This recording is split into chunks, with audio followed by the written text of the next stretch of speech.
So good morning, everyone, again, and thank you for joining. I'm Melanie Anthony, Communication Advisor at RPRA. This is the first event in our learning series on RPRA's Hazardous Waste Program Registry. This webinar will outline what future users can expect leading up to the launch, as well as answer your questions. To answer a question, click on the Q&A tab at the bottom of your screen, type in your question or comment and click send. There's also the upvote feature where you can like another person's question.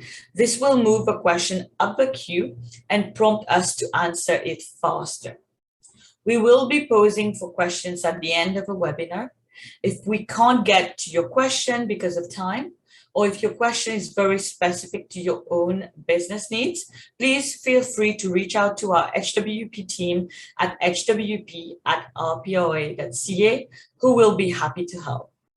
We will share these slides with you via email. This webinar is also being recorded and will be posted to our website this week. Next slide. With me today is RPRA's HWP project sponsor, Noah Gitterman, and project lead, Ellen White. I will now hand it over to Noah to kick off today's presentation.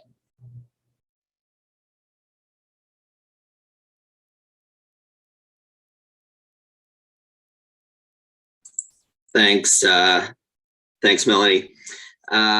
So I'm Noah. I'm the Chief of Strategic Initiatives here at RPRA. You'll hear me refer to it as RPRA, the executive sponsor for the Hazardous Waste Program Registry. Thanks everyone for coming. This is the first in a series of activities we're going to be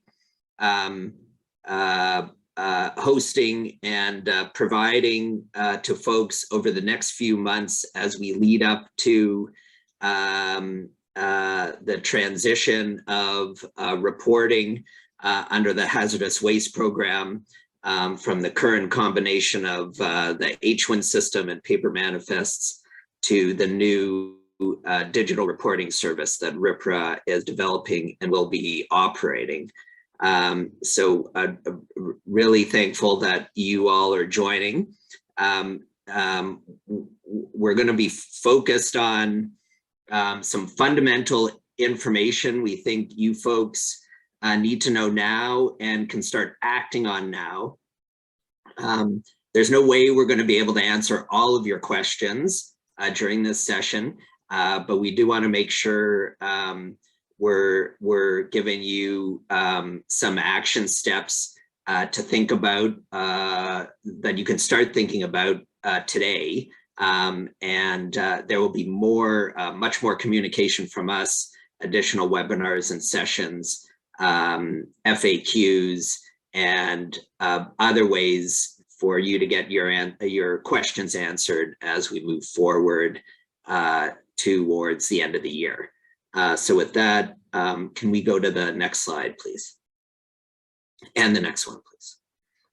So at a very high level, what is changing with Ontario's Hazardous Waste Program starting January 1st, 2023, where and how you report information will change. So all information about hazardous waste activities will now be reported through RPRA's online Hazardous Waste Program Registry, and that includes manifest information. So there will be no more paper manifests starting January 1st. There will be no more annual registration. So you are required to report when you have activities to report, but the cycle of annual registrations that you do under as a generator under HWP between January and February 15th of every year, that is no longer a requirement. And another key change is that generators can fully delegate reporting and fee payments to a service provider so that you do not have to interact with the RPRA registry if you're able to delegate.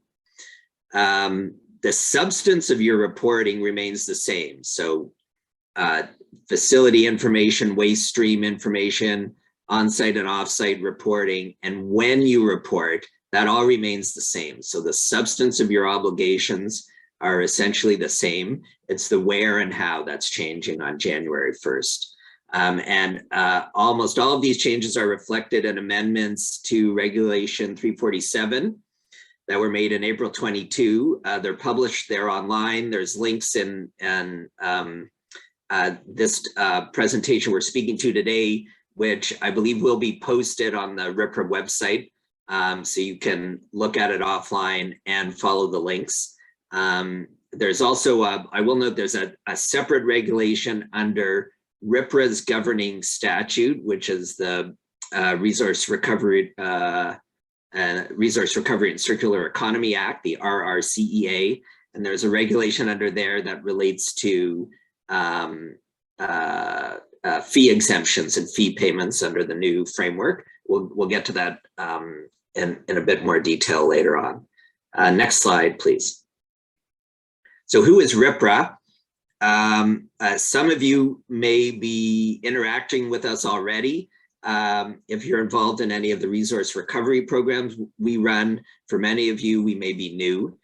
So we are a regulator created by the Government of Ontario, first to support transition to a circular economy. So we're winding up waste diversion programs under the Waste Diversion Transition Act and implementing new resource recovery programs, what are called producer responsibility programs under the Resource Recovery and Circular Economy Act, the RRCEA. So it's one of the things we do.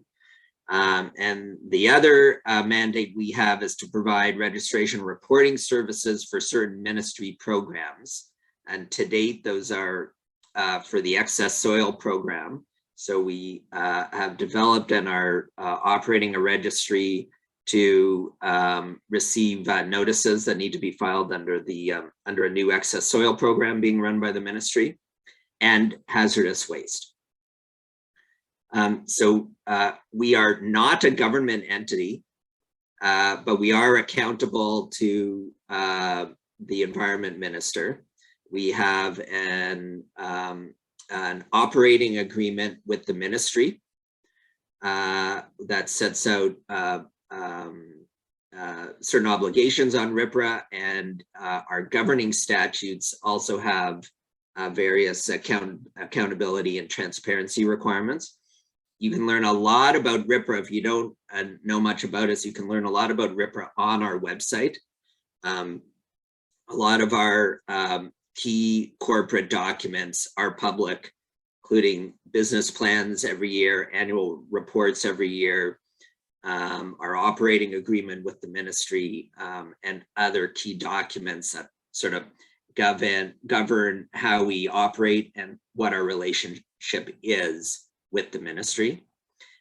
So we provide information to the minister and to the ministry to support policy decisions, but we do not determine policy or write regulations. So we implement regulations as a regulator.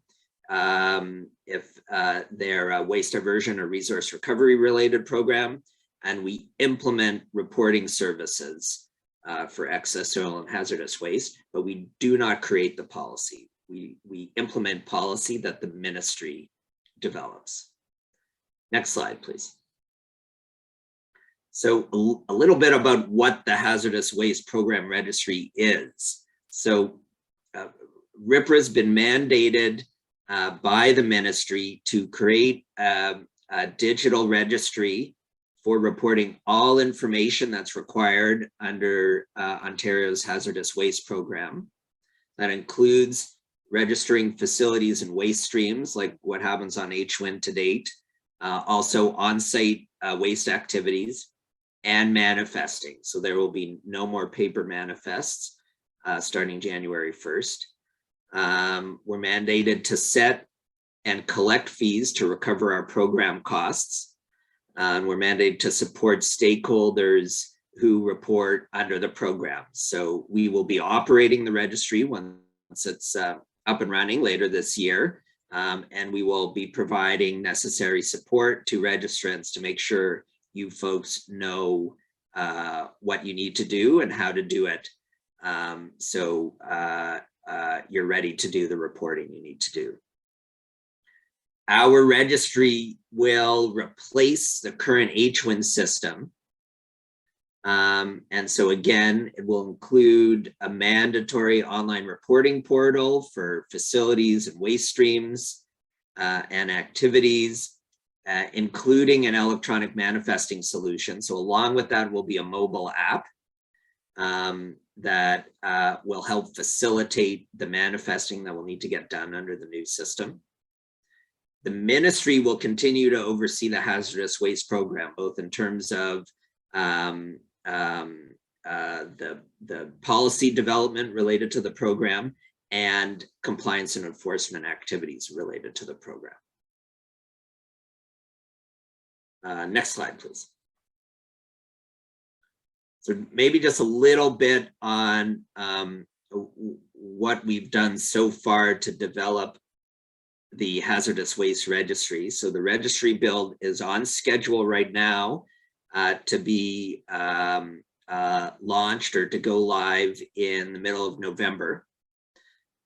Key features that we built to date include everything that's needed for generators, carriers, and receivers to create their accounts in our registry,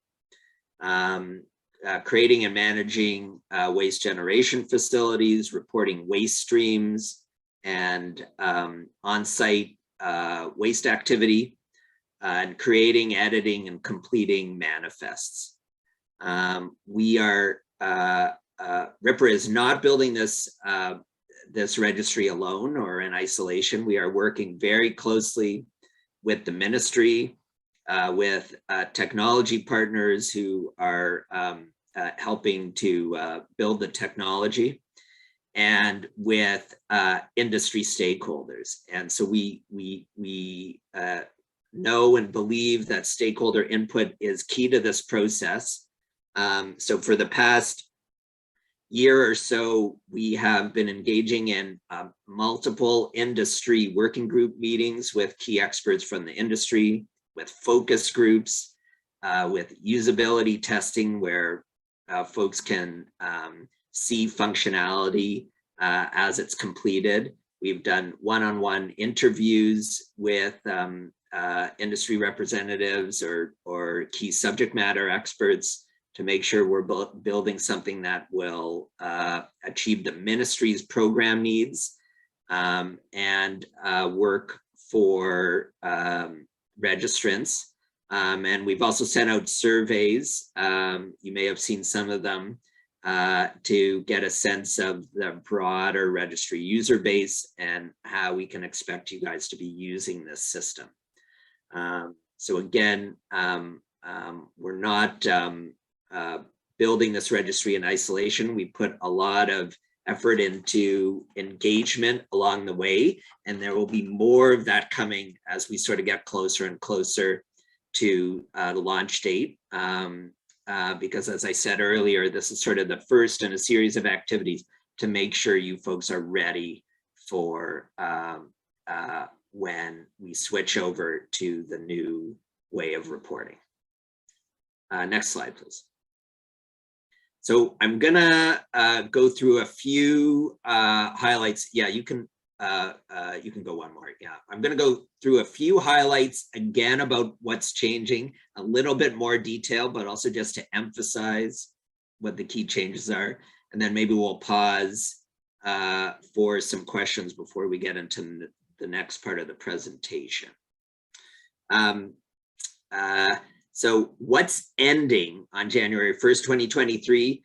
So like I said before, no more annual registration, which is taking place between Jan 1 and Feb 15 every year in HWIN, and an end to paper manifests for waste shipments. What's remaining the same? Well, like I said, the substance of your reporting remains the same, right? So the substantive obligations and the kinds of information and when you have to report it, that is all the same. So what will be new are the requirement to report it through RPRA's registry, the ability for a generator to delegate reporting and fee payment to a service provider. Carriers and receivers will be required to create registry accounts in our registry so they can do the reporting that they need to do, right? Their reporting obligations don't change, but they will have to do reporting through our system if they're involved in manifesting or other activities. And we are building in an option for bulk data transfers to support high volume manifesting.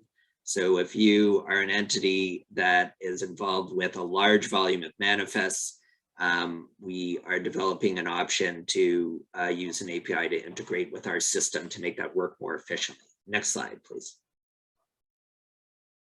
So this is, we'll be going essentially from what you see on the slides here, which if you're familiar is the HWin landing page and part of a paper manifest to the next slide in the presentation, which if you can go to the next slide, are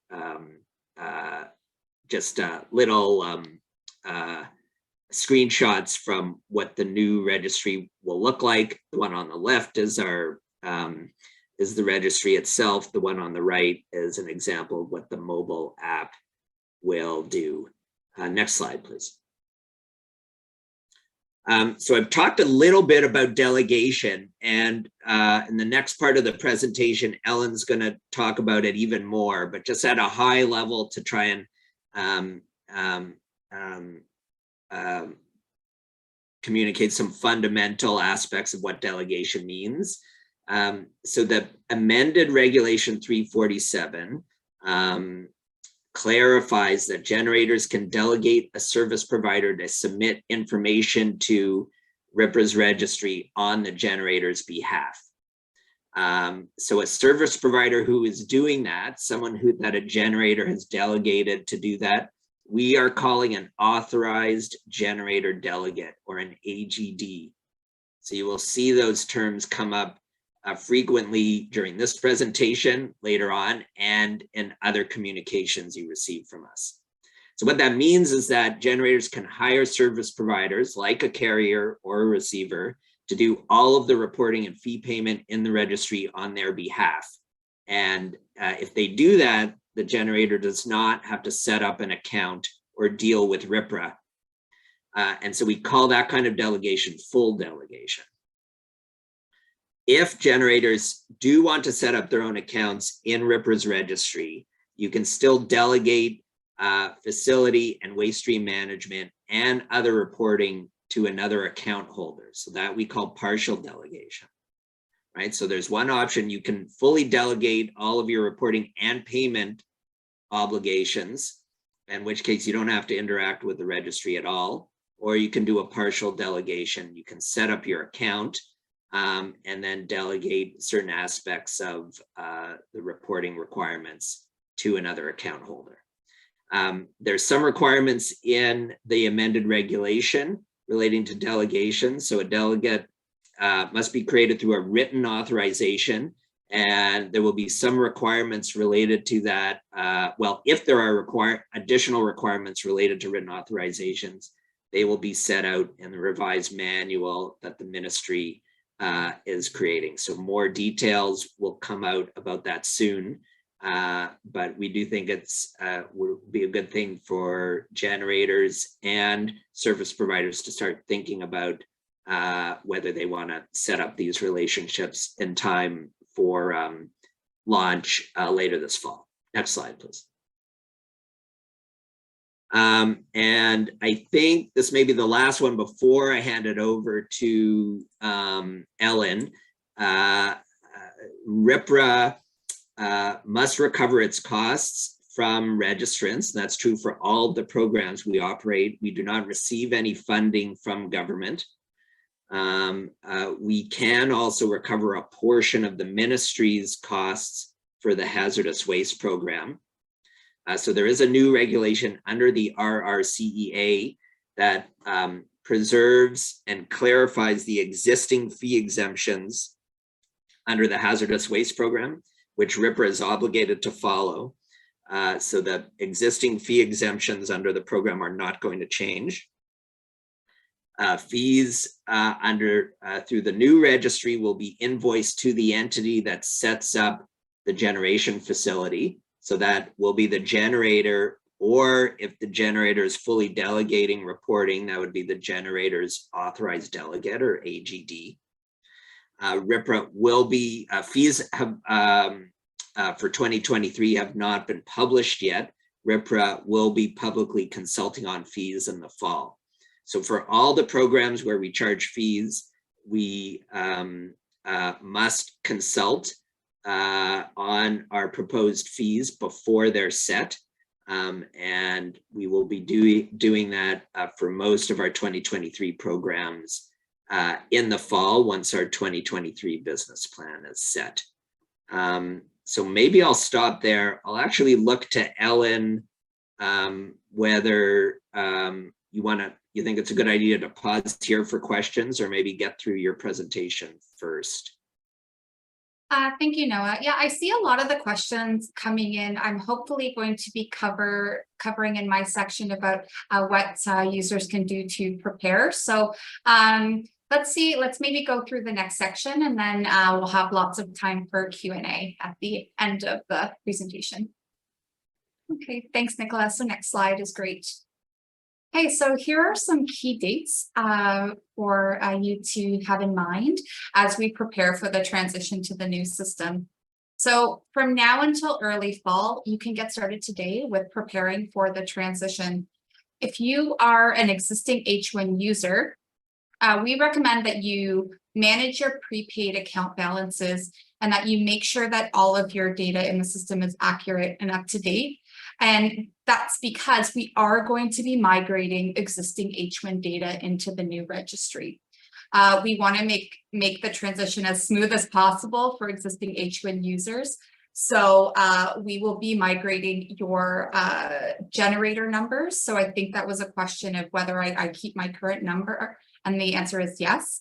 As well as the facility information related to that generator number, and any waste streams that you have associated to your facility. That's all going to be migrated into the new system. So between now and early fall, good idea to make sure that information is up to date and accurate, so that there's no data errors as we do the migration later in the fall. We will not be transferring any account balances. We're moving away from the prepaid account balance into an invoicing model. So if you manage your prepaid account balance now, you may avoid having to request an HWIN refund later. However, our ministry colleagues will be providing information later in the fall about the exact process for closing your HWIN account and managing any balance you have. In the fall of 2022, we're going to be doing a lot of training, as much as we can, for future registry users, including future webinars like this one. We're also going to be developing training materials that you will be able to access on our website, so that you will know step by step how to do all of your reporting in the new system. As Noah mentioned, in the fall, we're also going to be doing our public consultation on hazardous waste program fees. For all of our RPRA programs, we consult publicly, and HWP is no different. So we'll be communicating the details of that consultation in the fall. November 15, 2022, this is the launch date of the registry. We wanted to make sure that the registry is accessible before the January 1, 2023 obligations kick in. We want all users to have time to set up your registry accounts, make sure all of your facility and waste stream information is accurate, so that come January 1, you're ready to start manifesting in the new system. And of course, on January 1st, that is when the regulatory requirement to report your waste management activities kicks in. That includes manifesting. So January 1, you will be doing your manifesting, your creation, your sign-offs, and your completion of manifests completely through RPRA's new digital registry. Next slide is great. So going through again, wanted to take a minute to go through each user group of the registry to give some point-by-point information of what you can do now to prepare. So again, as of January 1, 2023, all of your reporting must be done through the new registry.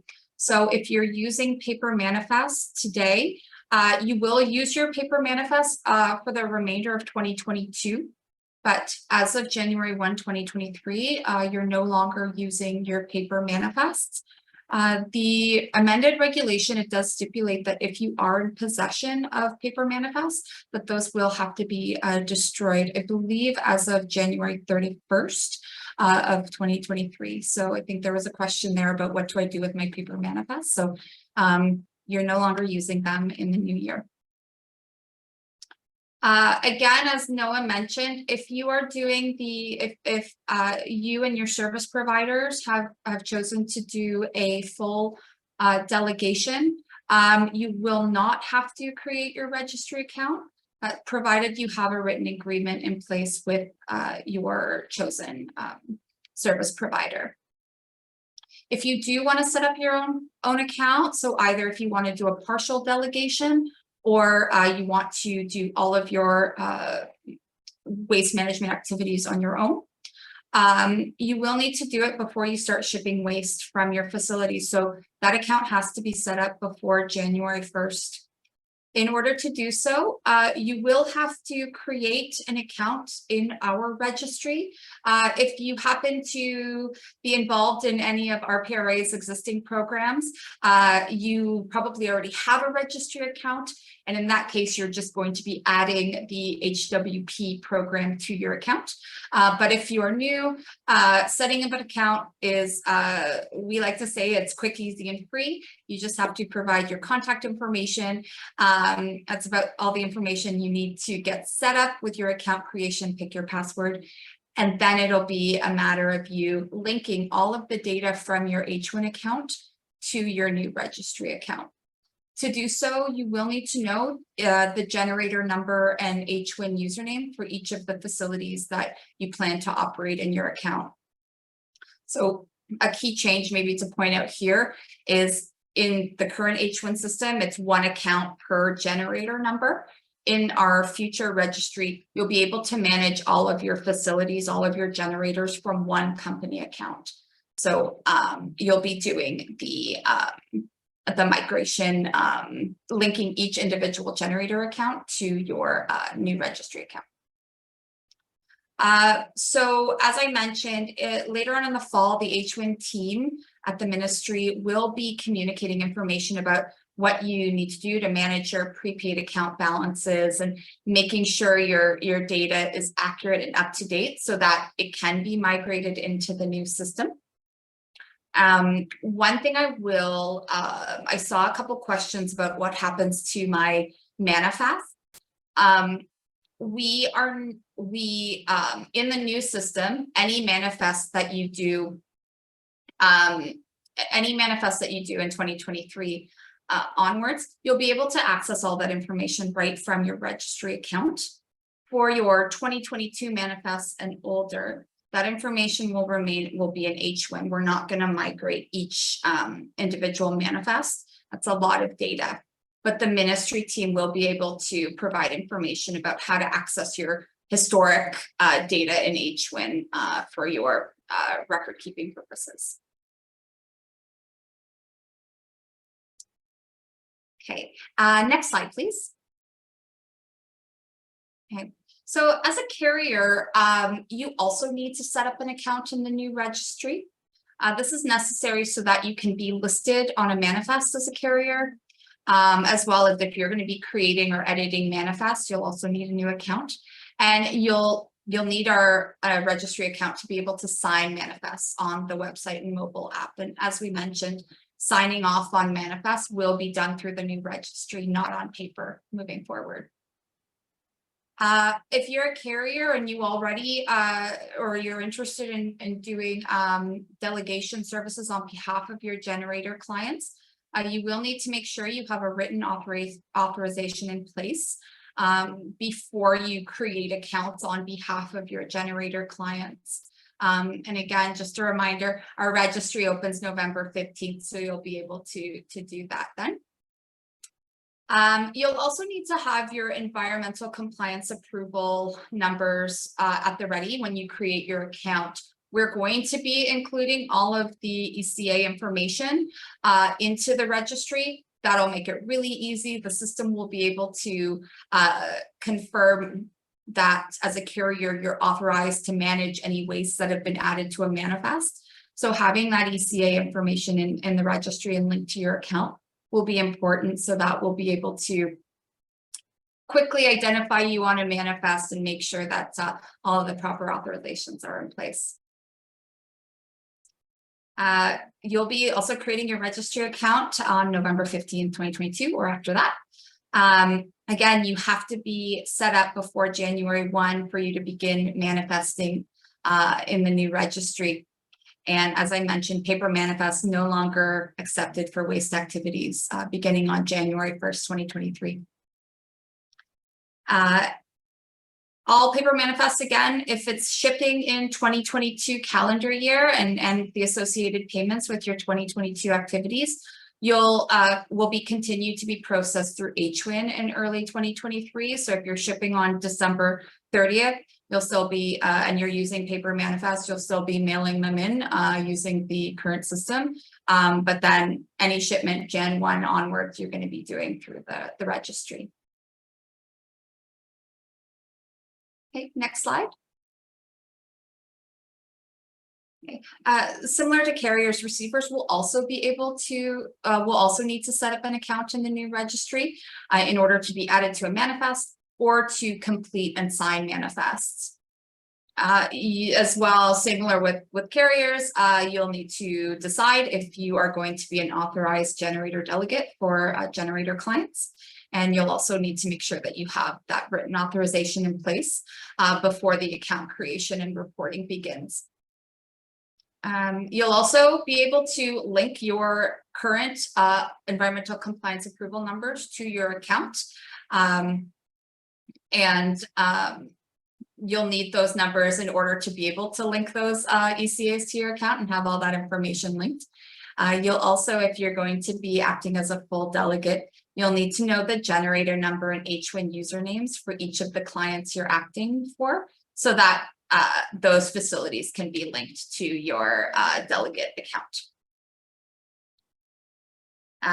As with everyone, you have from November 15th to January 1 to set up your account so that you'll be ready to begin manifesting as of January 1, 2023. And similar to with the other groups, again, if you have a ship date or in 2022, anything related to your 2022 shipments will be processed using the current HWIN system into 2023, but anything happening in 2023 and onwards is happening through the registry. Okay, next one. So we've mentioned authorized generator delegates, and again, that could be if you are a carrier, a receiver, or a waste management company that is interested in doing waste management activities, reporting in the registry on behalf of a generator. You have to set up an agreement before the generator has any waste activities to report. You need to have some time to develop a written agreement and get set up in the new registry before those activities need to be reported. You will need to determine whether you're going to do a full delegation or a partial delegation model for your clients. And you're going to need to make sure that those written authorizations are in place before you go through the account creation and process in November 15th, and before you start reporting waste management activities as of January 1. Again, in order to set up an account on behalf of your generator delegates, you'll need to know the generator number and HWIN username for each of the facilities you're delegated for.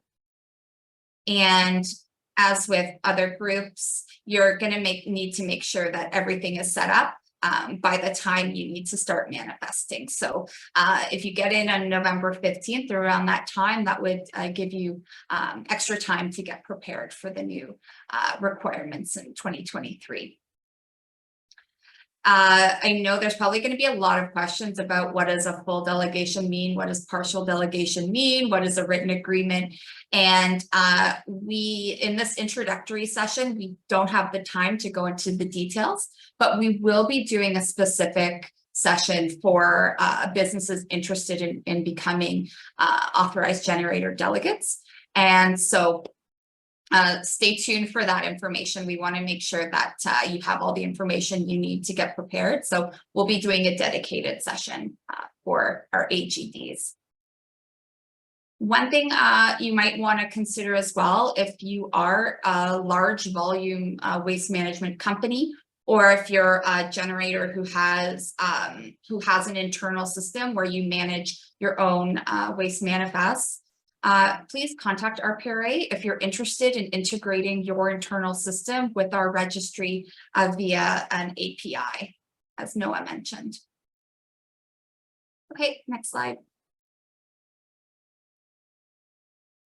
Yeah, as I mentioned, in the new registry, you're going to be managing all of your facilities through your one company account. In order to do that, just as a reminder, you're going to need to make sure that the information you currently have in HWIN for your generating facilities is up to date, so that we can migrate all of the facility information, the associated waste streams, and as well, current fee exemptions are also going to be migrated into the new system.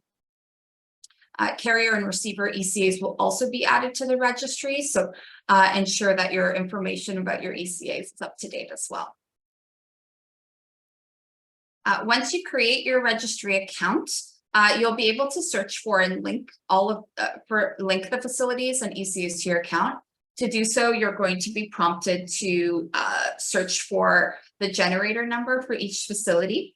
And then as just a way of verification, we're going to be asking for either the primary or secondary HWIN username associated to that facility. As well, you're going to need to know the exact ECA numbers for your business to be able to link those to your account. So here's our checklist of things you can do now to prepare. So again, you're going to want to decide if you will be a delegate or you want a company to delegate for you as a generator. You're going to get your written authorizations in place for delegation. You're going to want to gather your generator numbers, your HWIN usernames, and your ECA numbers for your business. You're also, if you're a current HWIN user, you're going to want to look at your account, manage your prepaid account balances, and ensure that the data in the system for you is accurate and up to date. And as well, if you are a business who has an internal system to do your waste manifesting activities, and you're interested in integrating your internal system with the registry via an API, you can contact RPRA. Our contact information will be on the next slide. We have a lot of resources. I know probably talking fast, so I have time for Q&A, but all the information we're providing today will be available on our website, so the slides and the recording, as well as a lot of information about the project, the registry project and the transition. So on our Hazardous Waste Program webpage, you'll be able to get all that information. As we mentioned, this webinar is the first of our series of information sessions for future registry users. And we will be having information about upcoming events on our website, as well as through email. We regularly do project updates and other news updates. We publish them on our website as latest news, and we also email them out to anyone who's subscribed to our Hazardous Waste Program mailing list. You can, if you go to our website, you'll be able to sign up for those updates to make sure you don't miss anything. If you have any questions about what you're hearing today, if it's about the new registry, you can contact RPRA at hwp@rpra.ca. If you have questions about HWIN, about the transition, or any requirements in the regulation and policy, you can contact our ministry colleagues at hwinmodernization@ontario.ca.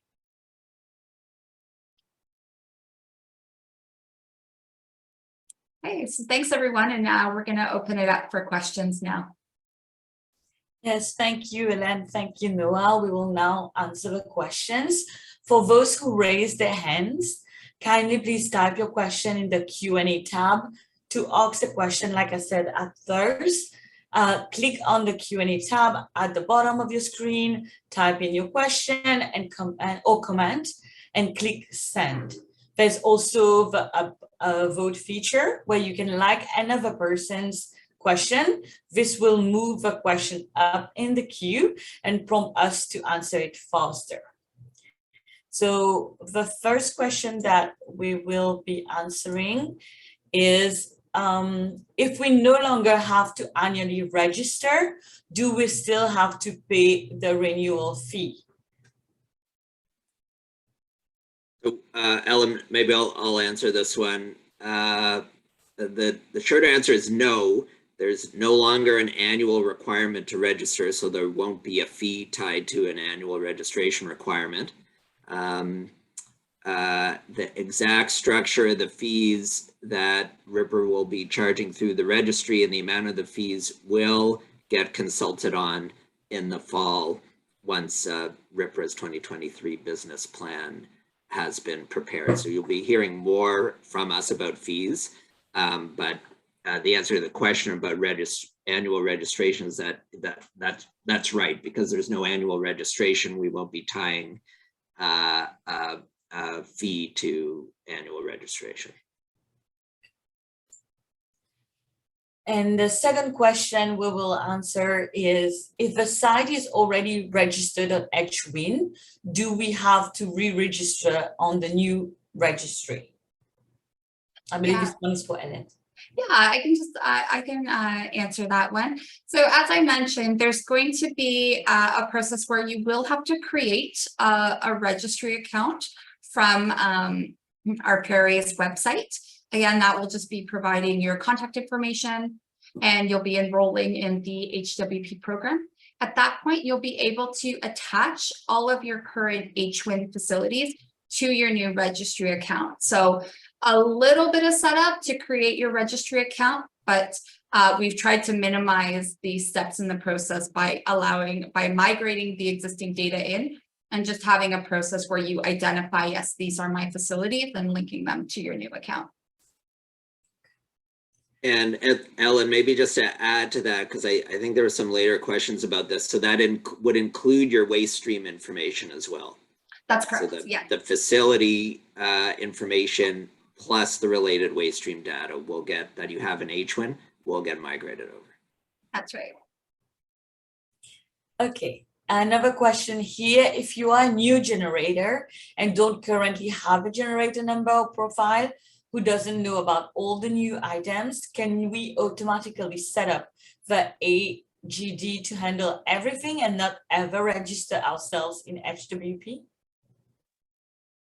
Yeah, that's right. If you if you're a generator and you've never had an HWIN account, obviously, if you'd like to use the new registry system, you'll be able to set up all of your facilities and waste streams through the registry.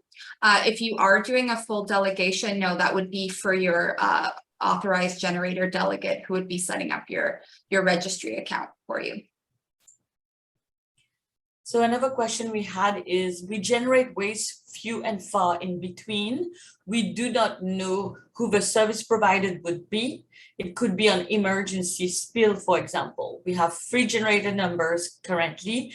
How can we handle this under these changes? So I think it would depend if you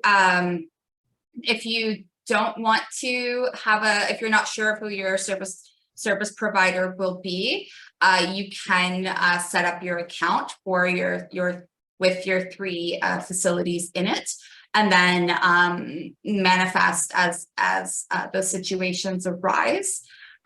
We also have the ability for, if it is a one-time thing and your carrier is, we haven't set a system restriction, carriers will be able to create a manifest. As the generator, you would then go in, review the information, and sign off on it. So there's definitely an option there if you, even if you are creating and managing your own account, if currently your generator normally like writes out the paper and you review and sign, that same process can happen in the registry. Yes, so another question was somebody currently using a waste manifest that doesn't satisfy the federal TDG regulations. The order of information is not as explicitly stated in the TDG regs. Will the RPRA online manifest be designed to satisfy both provincial and federal requirements for hazardous waste transport? Yeah, that's definitely a need that we've heard from a lot of stakeholders. And so in the design of our registry, we have been talking to industry and our colleagues at TDG to the extent possible, create a PDF of the manifest that you can print out to satisfy that TDGA requirement. As far as we understand right now, paper is still required. And so that the ability to print out a waste manifest that meets the needs of TDGA will be provided. And as well, we're monitoring updates with the TDGA requirements around digital. So yeah. There's another question about like why around registered waste classes in HWP not being transferred to the new system automatically. Re-registering and building the list again is time consuming. Registered waste classes in HWP are being transferred. So any waste classes that you have related to your facility in HWP, those will be migrated. Yeah, we know that that's a time-consuming process, so we wanted to minimize that to the extent we can. Okay. There's a question about if the person pays by invoice instead of Visa, so this could go directly to accounts payable.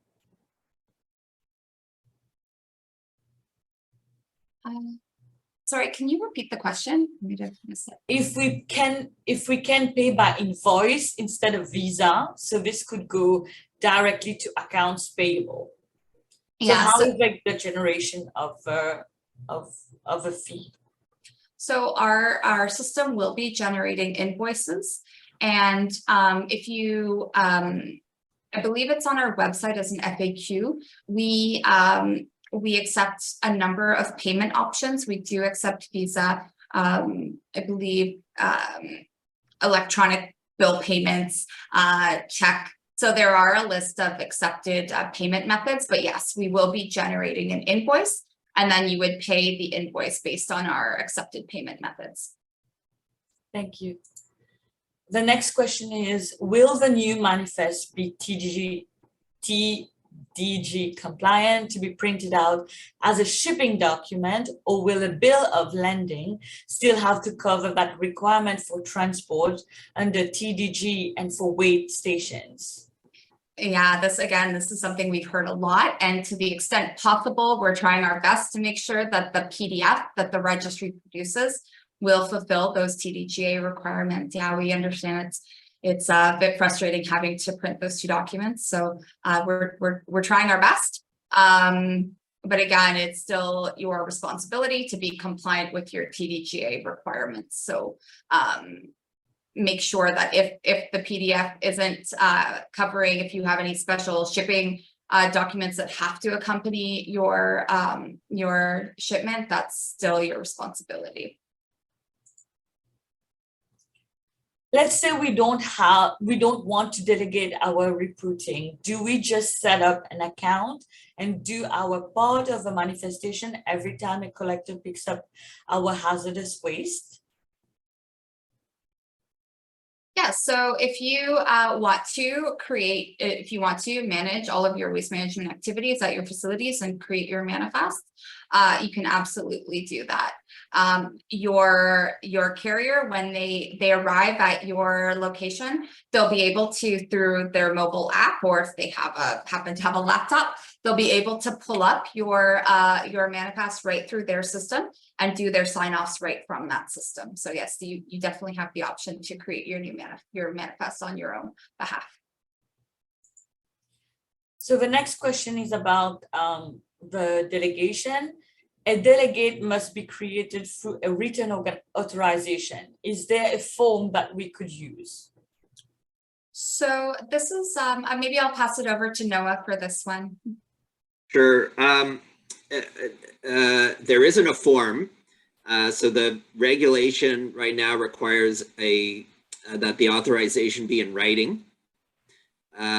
There will be additional information about delegation authorizations that the ministry will be publishing through an updated manual. So that will be coming soon. As soon as we have that additional information, we will be, the ministry we will be communicating it out to you. In the meantime, we still think it's a good idea to start thinking about if you're a generator, whether you want to delegate and whether it's a full or partial delegation, and if you're a service provider, whether you want to be offering that service to clients. We really want to make sure everyone is set up well in advance of November, when our registry goes live, to set up their new registry accounts and migrate all of the data, facility and waste stream data that they'll need to start manifesting January 1st. So the next question is, it is one logging for all generators in a multi-facility company. We have multiple people who all have access to our sites from their own accounts. We will use the same logging in the future. What about disconnecting people who leave a company currently? A master user would just delete their access?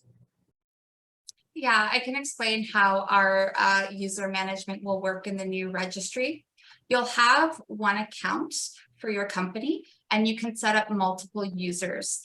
You will have a primary account holder who will manage user access. So if someone leaves the facility, you can delete their access from the company account. But every user will be able to set up their own password. So if I'm an individual user, I will set up my account with my email and password to access that company information. But yes, there will be one primary user of the account who will be able to delete someone's access when they leave the company. Thank you. So previously, brown copy 6 of HWP manifest could be used by generators to verify that their waste has been accepted by the intended receiver. Using the new electronic database, how can generators verify that their waste has been received at the intended location?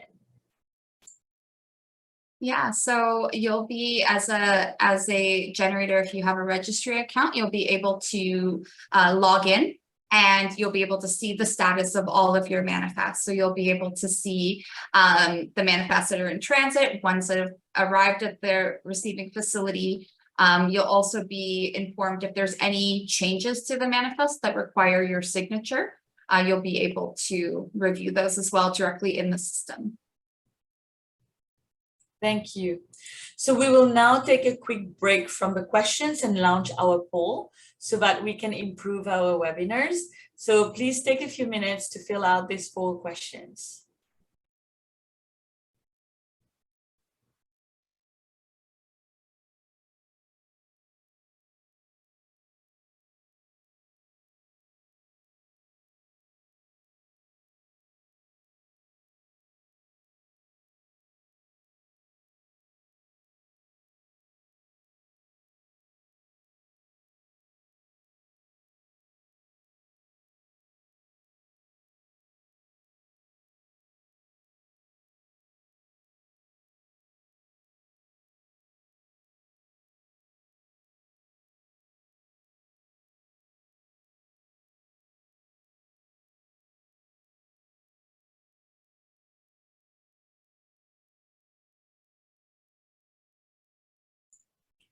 So these are the results of the poll. Thank you everybody for participating.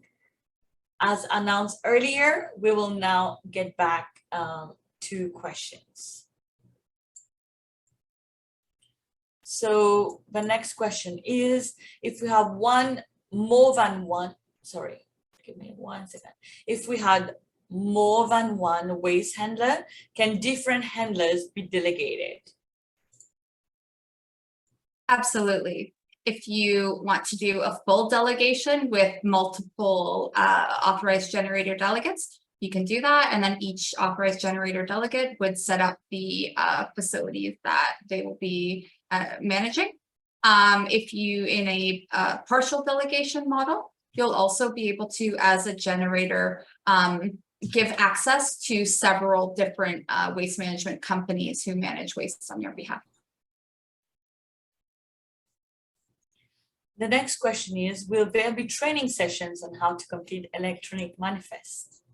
Yes, you're going to want to make sure that you are signed up for our email updates or to check our website frequently to make sure that you are able to access future training sessions.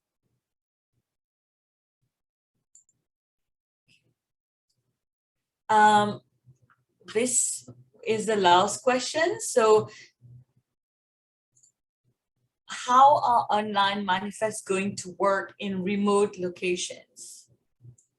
Yeah, we've definitely heard this feedback from current HWP users, and being able to access your manifest data when you're out of cell phone range or when you don't have Wi-Fi is important. Our mobile app will have an offline functionality so that you can be able to see manifest data, and any sign-offs that you do while you're in an offline mode will be transferred to the registry once you get access again. We also heard from several users that their facilities don't allow cell phone use or mobile device use, and so we've made sure that what you can do is, as soon as you leave the site and you're back in your truck, you can open up your app and complete the manifest there. So we did want to make sure that our service is accessible to users regardless of whether they're in a cell phone or Wi-Fi range. So this was the last question. We are coming to the end of our webinar. Thank you all for attending. As mentioned, this webinar is being recorded, so we will share it on our website with the slide deck. Thank you, everyone, and goodbye.